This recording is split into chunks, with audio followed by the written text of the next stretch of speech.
할렐루야. 한 해 동안도 우리와 함께 하신 하나님의 은혜 참 너무 감사하고 감격하며 또 그 모든 영광을 하나님께 돌립니다. 할렐루야. 여러분, 우리 앞뒤 좌우에 계신 분들과 이렇게 인사합시다. 함께 해주셔서 힘이 되었습니다. 그렇습니다. 우리와 지금 함께 이 예배를 드리고 있는 가족들, 그리고 또 함께하고 있는 이 성도들, 여러분 이렇게 모두가 함께 해 주었기 때문에 우리가 여기까지 오고 힘을 내어 승리했는 줄 믿습니다. 그리고 또 보이지 않게 우리를 늘 응원하시고 역사하시며 끌어주셨던 그 하나님의 큰 손이 우리를 붙들어 주셨기에 오늘 이 자리에 있는 줄 믿으시길 바랍니다. 한번 따라해 보겠습니다. 끝이 좋은 사람. 우리 옆에 사람에게 끝이 좋은 사람 됩시다. 아멘. 오늘 이 에스겔서 말씀은 에스겔 선지자가 이스라엘 백성들을 향하여 끝이 왔다라고 선포하고 있습니다. 여러분, 지금 올해를 이제 다 지나며 올해의 시간이 약 40분이 남아 있습니다. 이제 올해의 끝이 왔습니다. 여러분, 끝이 좋은 사람 되시길 주의 이름으로 축복합니다. 흔히 우리가 이런 이야기 많이 합니다. 끝이 좋은 사람이 시작도 좋다, 그런 말을 많이 하죠. 여러분, 끝이 좋아야 시작도 좋을 수 있는 것입니다. 할렐루야. 그러면 여러분, 어떤 사람이 끝이 좋은 사람이냐? 먼저 잊을 건 잊어야 끝이 좋은 사람입니다. 할렐루야. 우리 옆 사람 보면서 악수하면서 잊을 건 잊읍시다. 아멘. 여러분, 이 올해가 가기 전에 여러분 잊어버릴 것은 다 잊어버리시길 바랍니다. 쌓아두었던 원한, 그리고 또한 쌓아두었던 우리의 어떤 비굴한 모습이나 실패했던 기억들, 그리고 또 쌓아두었던 묵었던 감정 모두 여러분 다 문하세 해버리시길 주의 이름으로 축복합니다. 왜요? 우리는 사명자들이기 때문에 그렇습니다. 오늘 우리가 이렇게 살아있다는 것, 올해의 끝물에 이렇게 살아있다는 것은 우리에게 아직 하나님이 주신 사명이 남아있다는 것입니다. 할렐루야. 이 사명의 사자는 먼저 심부름할 사자입니다. 그래서 여러분, 흔히 우리는 세상에서 작은 심부름을 하던 사람들을 과거에 뭐라고 이야기했습니까? 소사, 이렇게 불렀어요. 소사. 그래서 학교에서 우리 선생님들을 보조해주고 인쇄물을 해주고 이렇게 이 허드렛 일을 돕던 이들을 소사라고 했죠. 그런데 여러분, 나라에 큰 심부름을 하는 사람을 뭐라고 부릅니까? 잘 모르시네요. 나라에 이제 큰 심부름을 하러 다른 나라에 불려진 사람들을 뭐라고 그래요? 대사라고 합니다. 맞습니다. 그리고 또 어떤 이들은 특별한 심부름을 받습니다. 그래서 이 특별한 심부름을 받은 이들을 뭐라고 합니까? 특사라고 하지요. 이야, 성강교회 성도들 되게 똑똑합니다. 어떻게 그렇게 다 아시는지 모르겠어요. 그러면 제가 또 하나 문제를 내겠습니다. 그러면 하나님의 심부름꾼을 뭐라고 합니까? 예, 천사 맞습니다. 그렇죠. 하늘로부터 보냄을 받은 하나님의 심부름꾼이 천사였어요. 맞습니다, 여러분. 그리고 여러분, 이 사명의 사자는 심부름 사자였는데, 그러면 명자는 어떤 자냐? 한자로 목숨 명자를 사용하고 있습니다. 결국 이 사명이란 심부름을 받은 목숨이라는 뜻이죠. 심부름을 받은 목숨, 아니면 즉 바꿔 이야기하면 심부름에 목숨을 걸 수 있는 사람, 이 자가 바로 사명자라는 겁니다. 우리 옆 사람에게 축복합니다. 당신은 사명자입니다. 여러분, 이것을 자각하는 것은 굉장히 중요합니다. 왜냐하면 우리가 하나님께 받은 사명자라는 것을 우리가 자각하게 될 때에 인간, 바로 이 사명감 때문에 인간이 위대해지고 또 인간성을 성실하게 만들고 용감하게 만들며 진지하게 만드는 것이 이 사명에 대한 자각이에요. 여러분, 그런 확신이 있습니까? 사람이 사명감으로 충만할 때 생각이 달라지고 말이 달라지고 행동이 달라집니다. 바로 구약 성경에 보면 구약 성경의 첫 인물인 아브라함이 그랬어요. 그는 하나님의 명령을 받고 갈대아 우르 땅을 떠났습니다. 여러분, 그는 갈대아 우르 땅에서 그가 누릴 안정감, 그가 누렸던 모든 이 호화로운 생활, 그리고 그가 섬겼던 우상, 그 모든 것을 어떻게 해요? 잊어버렸어요. 므낫세했어요. 잊을 건 잊어야 되는 거예요. 할렐루야. 심지어 이 아브라함은 가족조차도 이 사명의 걸림돌이라고 생각되는 모든 것들은 다 잊어버렸어요. 여러분, 잊어버려야 끝이 좋은 사람이 되는 겁니다. 할렐루야. 고향을 떠나라, 그러면 내가 내게 복을 주겠다. 이렇게 말씀하신 하나님의 말씀은 영원 불변하신 창조주 하나님의 말씀이었습니다. 아브라함은 하나님의 말씀과 현실 사이에 엄청난 괴리감이 있었으나, 그러나 그는 그 말씀을 믿었어요. 하나님은 또 그 이후에도 100세에 얻은 아들을 통해서 정말 내 자손이 바다의 모래 같고 하늘의 별과 같이 많은 자손을 두게 될 거라고 말씀하셨어요. 그리고 실제 그는 믿음의 조상이 되었습니다. 여러분, 내년에 우리 교회에 주신 말씀이 창세기 12장 2절 말씀이에요. 바로 아브라함에게 주신 말씀이죠. 여러분, 이렇게 하나님의 말씀에 대한 인간의 반응은 두 가지로 나타납니다. 성경에 보면 두 가지로 나타나는 것을 볼 수 있어요. 먼저는 첫째, 불신하고 의심하는 사람이 있다는 겁니다. 우리 옆 사람에게 이야기합시다. 말씀에 의심하고 불신하지 맙시다. 여러분, 이 하나님의 말씀을 육으로 받아들인다는 것이 우리에게 문제예요. 이런 사람은 현실만을 인식합니다. 정확하게 이야기하면 현실만을 인식하기 때문에 하나님의 복을 받을 수가 없어요. 안타깝지요. 그러나 여러분, 또 하나님의 말씀에 대한 사람의 반응은 믿음의 사람, 믿음으로 받아들이는 사람이 있다는 겁니다. 할렐루야. 이런 사람은 현실 너머의 하나님을 인식하고 믿음으로 나아갑니다. 쪼벅쪼벅 나갑니다. 이런 사람은 불가능이 가능으로 변화하는 것을 그러기에 삶으로 체험하게 됩니다. 세계의 역사를 바꾼 사람들이 바로 이런 사람들이었어요. 할렐루야. 여러분, 우리는 어느 편에 서야 하겠습니까? 하나님의 말씀, 하나님의 약속의 편에 서겠습니까? 아니면 현실에만 사로잡혀 불신하고 의심하고 살아가는 그런 편에 여러분 서겠습니까? 여러분, 현실에만 사로잡혀 불신하고 살아가는 사람은 인생의 변화를 전혀 체험할 수가 없습니다. 여러분, 우리가 잊어야 돼요. 세상이 주었던 안정감, 그리고 또 세상에 붙들었던 여러분 지식과 경험과 세상의 모든 것 걸었던 이것들을 잊어버리고 하나님 말씀으로 여러분 방향을 돌이켜야 그때부터 바로 하나님의 은혜의 깊은 곳으로, 하나님의 축복의 깊은 곳으로 들어갈 수 있는 겁니다. 여러분, 한번 사활을 걸어보세요. 한번 믿져야 본전이지. 여러분, 한번 믿고, 여러분, 믿져야 본전이지. 얼마나 좋은 말이에요, 그렇죠? 믿져야 본전 아닙니까, 여러분? 다 세상이 주었던 안정감이라든가 세상을 향하여 가졌던 소망, 그리고 그것에 대한 열망, 여러분, 이런 것들을 다 한번 묻어두고 아브라함처럼 갈대아 우르를 떠나라. 그럴 때 모든 것 싹 그가 누렸던 안정감과, 갈대아 우르 땅은 문명으로 엄청나게 발달된, 정말 모든 것을 취하며 그리고 우상을 깎아 만들며 충족한 삶을 살 수 있었던 그 땅인데, 하나님이 떠나라 할 때 그는 모든 것 잊고 다 떠났다는 거예요. 그때부터 점점 그의 삶은 하나님의 축복의 코어로 센터로 들어오기 시작했다는 겁니다. 여러분, 현실과 그리고 현실 너머의 하나님, 이것은 엄청난 격차가 있었지만 그는 잊기로 했어요. 한번 다시 따라해 보겠습니다. 잊을 건 잊어야지. 잊을 건 잊어야 합니다. 할렐루야. 올해가 가고 있습니다, 여러분.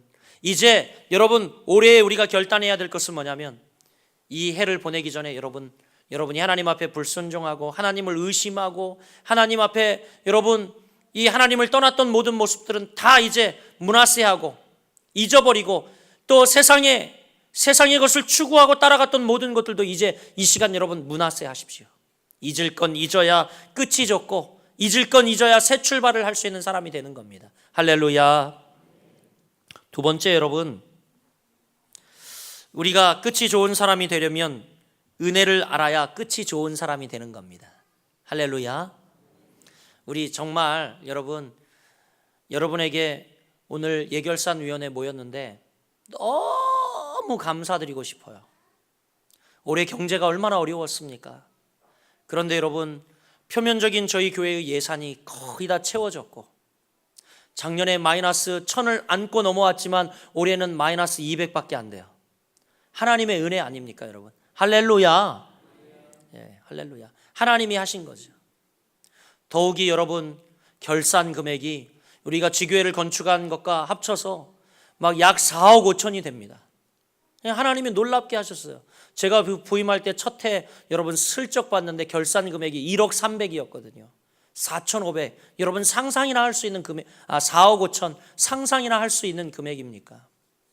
다 여러분들이 심고 여러분들이 어려운 중에도 하나님을 열망하며 하나님께 헌신했던 것이라고 믿습니다. 그래서 여러분 너무 감사합니다. 더 감사한 것은 우리가 예결산을 보면서 많은 지출을 선교 그리고 교육에 우리 교회의 예산의 4분의 1 이상을 지출했다는 것, 이것에 너무 감사할 일이에요. 할렐루야. 할렐루야. 여러분 그렇게 아멘이 안 되십니까? 얼마나 기쁜 일이에요, 여러분. 여러분께 감사를 드리고 싶습니다. 여러분 더 열심히 목회하겠습니다. 여러분들이 하나님을 사랑하는 마음으로 하는 그 모습을 보면서 저도 더 목회를 열심히 하지 않을 수 없습니다. 여러분 은혜를 알아야 끝이 좋은 사람입니다. 이 시간 여러분 좌우를 돌아보세요. 여러분에게 관심과 사랑으로 은혜를 베푼 여러 사람들이 얼마나 많습니까? 우리 이 시간 정말 우리의 마음 중심을 담아서 우리 옆에 계신 분에게 감사하다고 한번 이야기해 봅시다. 감사합니다. 여러분 모두 정말 감사합니다. 아브라함은 본래 하나님을 믿는 사람이었을까요? 아니었을까요? 많은 신학자들이 이야기하기를 아브라함은 본래 하나님을 믿는 사람이 아니었다라고 이야기를 합니다. 왜냐하면 그는 우상의 도시에서 살면서 우상을 숭배했던 죄인이었고 그의 아버지는 우상을 깎아 만드는 일을 하던 직업을 갖고 있던 사람이었습니다. 여호수아가 분명히 여호수아 24장 2절 말씀에 이 사실을 반증하여 보여주고 있습니다. 이스라엘의 하나님 여호와의 말씀에 옛적의 너희 조상들 곧 아브라함의 아비 나홀의 아비 데라가 강 저편에 거하여 다른 여호와의 말씀에 다른 신들을 섬겼으나 이렇게 이야기를 하고 있습니다. 뭐라고요? 나홀의 아비 데라가 강 저편에 거하며 다른 신들을 섬겼으나 라고 이야기를 하고 있어요. 무슨 이야기입니까, 여러분? 당신은 한 가정에서 가정의 종교가 집안 전체를 좌우하던 고대의 분위기를 볼 때 그 아비 데라 그리고 할아버지 나홀 대대로 우상을 숭배하던 가정이었기 때문에 아브라함 역시 그 아버지 데라의 우상 숭배에 동참했음이 분명합니다. 그런데 여러분 하나님은 그러한 죄인 우상을 숭배하고 우상을 몇 대째 섬기던 그 가정에 아브라함을 당신의 기쁜 뜻을 가지고 친히 선택해서 죄악의 도성에서 불러내기 시작했어요. 아브라함아 아브라함아 이제 이 갈대아 우르 땅을 떠나라. 그리고 내가 내게 지시한 땅으로 가라 라고 말씀합니다. 그리고 그 아브라함을 죄악의 도성에서 영원한 생명의 나라로 인도해 내셨습니다. 할렐루야. 이처럼 하나님은 선택받을 아무 조건이나 공로가 없는 아브라함을, 아니 불법한 무리들을 오직 은혜로, 오직 하나님의 은혜로 우리를 불러주셔서 당신의 백성이 되게 하셨습니다. 할렐루야. 여러분 우리가 구원받았다는 자체가 너무 큰 하나님의 은혜입니다. 여러분 부름을 받을 자격이 있나요? 아니요. 그렇지 않죠. 그런데 오직 은혜로 하나님의 백성이 되게 하셨습니다. 할렐루야. 은혜를 알아야 끝이 좋은 사람이에요. 여러분, 따라서 구원받은 우리는 날마다 은혜를 베푸신 하나님께 감사하며 찬송을 돌려드려야 합니다. 이제 한 해도 얼마나 많은 하나님의 은혜로 순간순간 기적을 베푸시고 없는 길을 내시며 없는 방법을 내시며 하나님이 여러분을 이곳까지 인도하셨습니까? 여러분, 하나님의 은혜를 되뇌어 봅시다. 하나님의 은혜를 되새겨 봅시다. 이 하나님의 은혜를 아는 것, 이것이 바로 여러분 끝이 좋은 사람입니다. 할렐루야. 마지막입니다. 여러분, 끝이 좋은 사람, 어떤 사람이 끝이 좋은 사람이냐? 바로 열매를 맺어야 끝이 좋은 사람이에요. 할렐루야. 제가 끝이 좋은 사람 3가지 이야기했는데 기억하세요? 첫째 뭐예요? 잊을 건 있는 사람이 끝이 좋은 사람이요. 둘째는요, 은혜를 아는 사람이 끝이 좋은 사람이에요. 마지막으로는 열매를 맺어야 끝이 좋은 사람인 겁니다. 아브라함의 본래 이름은 아브람이었어요. 아브람, 세자였어요. 그런데 그는 복의 근원이 되시는 하나님의 복을 받기 위하여 세상적인 복과 자연적인 복을 기꺼이 포기하고 잊어버리고 하나님 말씀에 순종했습니다. 그리고 그는 열매를 거뒀죠. 하나님께서는 그의 마음을 보시고 그에게 이제 네가 아브람이 아니라 아브라함이다 라고 열국의 아비가 되는 축복을 주셨습니다. 그는 우리와 같은 보통 인간이었어요. 그런 축복을 받을 만한 특별한 인격을 갖춘 이도 아니었습니다. 다만 우리하고 다른 점이 있다면 그는 물질을 포기하고 잊고 하나님의 복을 위하여 순종하며 나갔을 뿐입니다. 사랑하는 여러분, 순종해야 열매를 맺을 수가 있는 겁니다. 순종해야 열매를 맺을 수가 있는 거예요. 우상 숭배가 성행하던 갈대아 우르의 재산, 친구, 친척 모든 생활의 근거가 그에게 거기에 있었지만 그는 하나님의 말씀을 따라 정처 없는 길을 떠났습니다. 뿐만 아니라 노년에 낳은 귀한 아들 이삭을 하나님께 드리라 할 때 거침없이 가지고 가서 하나님께 드리려 했죠. 또한 그는 새로운 생활의 근거지를 택할 때도 마찬가지였습니다. 조카 롯에게 선취득권을 주어서 에덴 동산과 같이 아름다운 땅인 소돔과 고모라 성을 가지게 하고 자신은 황량한 들을 선택했어요. 그 결과 여러분, 아브라함이 받은 복은 그 후세의 대완성으로 열매가 나타납니다. 할렐루야. 여러분이 목숨을 걸고 말씀 따라 순종하시고 말씀대로 살아가면 반드시 여러분 후손을 통하여 열매를 거두게 됩니다. 여러분, 할렐루야. 여러분, 많은 열매를 거두고 싶으시죠? 이 복은 한 시대에 그치는 것이 아니라 여러분이 순종의 열매를 심으면 자자 손손 계승되어 그 열매를 거두고 먹게 되는 것입니다. 여호와의 법대로 지키는 자는 그 자손이, 여러분 성경에 뭐라고 이야기합니까? 나가도 복을 받고 들어가도 복을 받으며, 아멘 하신 분들만 새해 그런 복이 임할지어다. 나가도 복을 받고 들어가도 복을 받으며, 앉으나 누우나 복을 받으며, 원수가 한 길로 쳐들어와도 7길로 흩어주시며, 머리가 될지언정 꼬리가 되지 않게 하시고, 남에게 꾸어줄지라도 빌리러 가지 않게 하시고, 모든 나라 중에 으뜸으로 삼아 주실 것이고. 할렐루야. 여러분, 하나님의 말씀에 순종하고 말씀대로 살아갈 때 이런 열매를 주시겠다고 말합니다. 제가 이야기하는 것으로 여러분 받아들이지 마시길 바랍니다. 제발요. 하나님의 말씀에 그렇게 기록이 되어 있어요. 하나님의 말씀에. 여러분, 열매를 맺읍시다. 이 한 해를 보내고 또 새로운 한 해를 맺을 때에 저는 여러분 모두에게 하나님이 이런 열매를 주시길 주의 이름으로 축원합니다. 이 말씀을 드리고 이제 말씀을 맺겠습니다. 어떤 신학자가 이런 말씀을 했어요. 이보다 더 놀라운 일은 없다.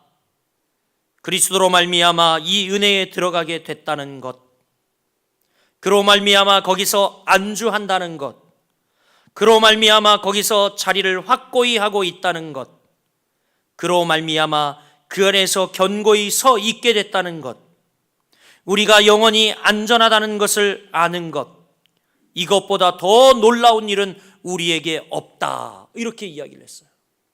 여러분 그렇게 생각하십니까? 이보다 더 놀라운 일이 있겠습니까? 우리가 그리스도로 말미암아 그 은혜에 들어가고 그 안에 견고하게 되며 안주하며 또 영원한 그 복을 우리가 여러분 누리게 됐다는 것, 정말로 그렇습니다. 이제 우리는 하나님 앞에 더 놀라운 일을 해달라고 요청해서는 안 됩니다. 이미 사실 이것만으로도 우리에게 충분합니다.